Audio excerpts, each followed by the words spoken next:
Hi, my name is Dr. Jeff Rockwell. I'm a chiropractor with almost 40 years of experience. I want to invite you to the Parker Homecoming Seminar coming up October 1st through the 3rd. And I'll be teaching on a myofascial approach to chiropractic, or a chiropractic approach to myofascial therapy, however you want to view that. But it's going to be specific to chiropractors and people who are associated with chiropractic philosophy, science, the profession in general.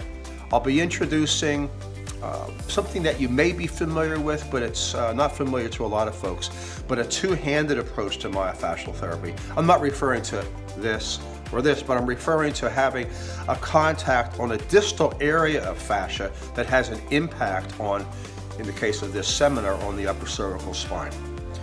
Also on the dural attachments down in the sacral region.